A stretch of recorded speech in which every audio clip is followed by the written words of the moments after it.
Bienvenidos y bienvenidas a un nuevo episodio de Neuronas en Llamas, el podcast que te explota la cabeza con ciencia. Y hoy, prepárense porque la historia que traemos es de no creer. Uf, es de película total. Imagínense esto, un científico súper desordenado, una guerra mundial a punto de estallar y un melón. Sí, un melón mohoso que se convierte en el héroe inesperado que cambia la medicina para siempre. El famoso melón de Peoria. Posta, no es chiste. Así que ajustense los cinturones porque vamos a contar la increíble historia de la penicilina, un descubrimiento que nació del más puro caos y la casualidad. Bueno, para arrancar, viajamos a Londres, año 1928, y ahí conocemos a nuestro protagonista, Alexander Fleming, un bacteriólogo escocés brillante, ¿eh? Un bocho de verdad. Pero un quilombo, era famosamente desordenado. Sus colegas decían que entrar a su laboratorio era como meterse en una selva de placas de Petri y cultivos olvidados. Un peligro para la bioseguridad totalmente. Pero, como vamos a ver, ese caos fue la clave de todo. La cosa fue así. Fleming se va de vacaciones. Unas 3 semanitas de merecido descanso. Pero, ¿viste? Con el apuro o la distracción, se deja una pila de placas de Petri con cultivos de estafilococos sin limpiar. Ojo. Estafilococos, la bacteria responsable de un montón de infecciones mortales en esa época. Y las dejó ahí, nomás, al lado de una ventana abierta. Un detalle que no es para nada menor. Y acá pasa la magia del descuido.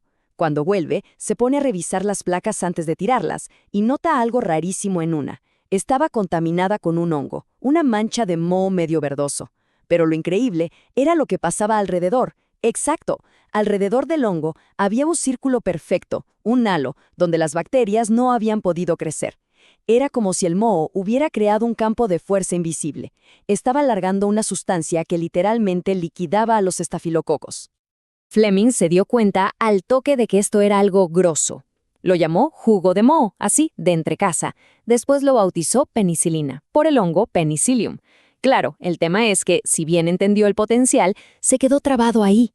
La molécula de la penicilina era súper inestable y él no tenía la tecnología para aislarla y purificarla en cantidades que sirvieran para algo. Así que por más de 10 años, el moho milagroso quedó como una curiosidad de laboratorio, una nota al pie en una revista científica. Ahora, dale, avancemos rápido una década. El mundo está prendido fuego. Arranca la Segunda Guerra Mundial.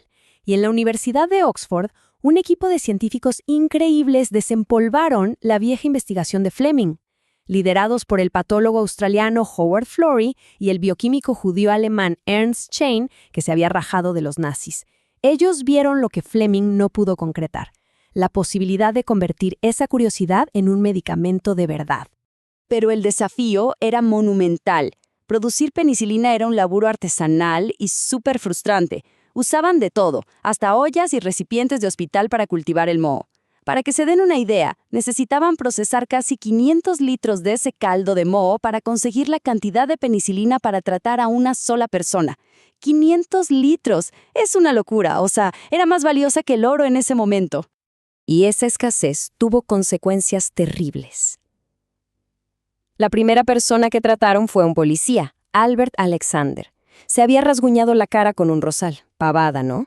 Bueno, la herida se infectó y el tipo estaba lleno de abscesos, a punto de morir. Le dieron la poquísima penicilina que tenían. Y empezó a mejorar de una forma milagrosa. Estaba funcionando, pero a los 5 días pasó lo peor. Se quedaron sin druga.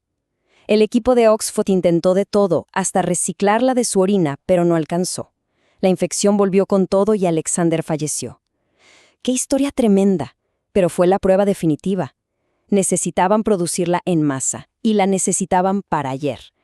Claro, porque en el frente de batalla, los soldados no morían solo por las balas. Las infecciones en las heridas, como la gangrena, eran una sentencia de muerte. Hay datos que dicen que en algunas batallas moría más gente por infecciones, después de ser heridos, que por el combate en sí. Hacía falta un arma secreta contra ese enemigo invisible, y la penicilina era la única esperanza. La carrera por producirla se convirtió en una prioridad de guerra. Y acá es donde la historia se pone bizarra y maravillosa. Florey y Chain viajan a Estados Unidos buscando ayuda para la producción masiva. Empiezan una búsqueda nacional de cepas de Penicillium más potentes. Y un día, una asistente de laboratorio, a la que apodaban Moldy Mary, trae un melón podrido que compró en un mercado de Peoria, Illinois. Y ¡bingo! El moho de ese melón resultó ser una cepa de Penicillium chrysogenium que producía, naturalmente, 200 veces más penicilina que la cepa original de Fleming. Ese meloncito fue, básicamente, el padre de casi toda la penicilina que se produjo en el mundo después.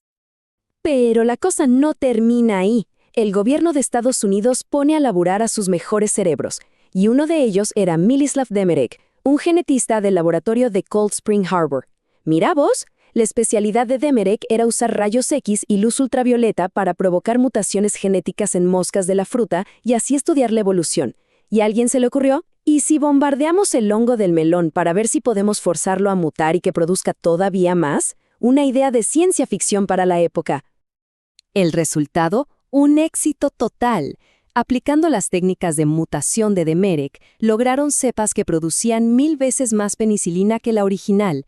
Esto, sumado a la ingeniería de fermentación a gran escala, permitió que para el desembarco de Normandía, el famoso Día D, en 1944, las fuerzas aliadas tuvieran más de 2 millones de dosis. La penicilina se volvió el arma secreta que salvó a una cantidad incontable de soldados. Una epopeya científica increíble. Pero bueno, ya entendimos la historia, el caos, el melón. Ahora, nerd, te toca a vos. La pregunta del millón. ¿Cómo funciona? ¿Qué le hace exactamente este honguito a las bacterias? Mi parte favorita. Agárrense porque vamos a desarmar una bacteria. Para entender esto no hace falta un doctorado en microbiología, quédense tranquilos. Vamos a usar una analogía muy simple, pero muy efectiva. Todo tiene que ver con la presión. Una bacteria por dentro tiene una presión interna altísima. Piénsenlo como si fuera un globo de agua inflado al máximo, a punto de reventar. Lo único que evita que explote es su pared celular, una armadura externa súper rígida que la contiene. Esa armadura está hecha de una molécula que se llama peptidoglicano. Para hacerlo fácil, imaginen que es una pared de ladrillos. Tenés las cadenas de peptidoglicano, que son los ladrillos, y unas enzimas que funcionan como cemento, uniendo esos ladrillos para crear una malla fuerte y resistente. Y acá entra la penicilina, que es una saboteadora experta. Lo que hace es atacar y bloquear a las enzimas que ponen el cemento. Impide que se puedan formar nuevos enlaces para reforzar la pared. Entonces, cuando la bacteria intenta crecer o dividirse, su pared se construye con fallas, con agujeros. ¡Wow! O sea que la deja regalada. ¡Exacto! La pared se debilita tanto que ya no puede aguantar la tremenda presión interna y la bacteria literalmente explota. ¡Pum! Se lisa y muere. Es un asesino increíblemente elegante. Espectacular, un demoledor de paredes bacterianas. Y el impacto que esto tuvo en el mundo fue total. No es ninguna exageración decir que vivimos en un mundo moldeado por este hongo. Esta línea de tiempo lo muestra clarísimo. Antes de la penicilina, una simple infección te podía matar. La penicilina no fue solo el primer antibiótico, fue la droga que inauguró la era de los antibióticos. Abrió la puerta a un arsenal de nuevos medicamentos que transformaron por completo la medicina. Es increíble pensar que casi todo esto pasó en los últimos 80 años. Nuestros abuelos vivieron en un mundo sin antibióticos. Y si quieren ver el impacto en números fríos, acá lo tienen. En la Primera Guerra Mundial, la tasa de mortalidad de soldados por infecciones en heridas era de más del 8%. En la Segunda, ya con la penicilina en juego, se redujo casi a la mitad. Son cientos de miles de vidas. Y eso es solo en la guerra. Pensemos en la vida civil. Partos, cirugías, una neumonía, una meningitis, todo era muchísimo más peligroso. El legado es inmenso. Hizo seguras las cirugías complejas, desde trasplantes de órganos hasta cesáreas. Convirtió enfermedades mortales en cosas tratables. Pero también nos dejó un desafío gigantesco, que es el último punto de la lista, la resistencia a los antibióticos. Las bacterias, como todo ser vivo, evolucionan para sobrevivir. El uso masivo y a veces incorrecto de antibióticos ha hecho que muchas bacterias desarrollen defensas contra ellos. Se convierten en superbacterias. Y esa es la reflexión final, ¿no? La penicilina fue una victoria espectacular para la humanidad, un punto de inflexión. Pero la guerra contra las bacterias no terminó. Para nada. Es una carrera armamentista evolutiva. Nosotros creamos un nuevo antibiótico y tarde o temprano ellas encuentran la forma de resistirlo. Hoy, la resistencia a los antimicrobianos es una de las mayores amenazas para la salud mundial. Una historia fascinante que nos recuerda que los mayores descubrimientos a veces vienen del desorden, la casualidad y un melón podrido. Si les gustó este viaje por la ciencia, no se olviden de suscribirse al canal y darle a la campanita para que les avisemos cuando salga el próximo episodio de Neuronas en Llamas. Esperamos que hayan aprendido y se hayan divertido con esta increíble historia. Nos vemos en la próxima. ¡Chao, chao!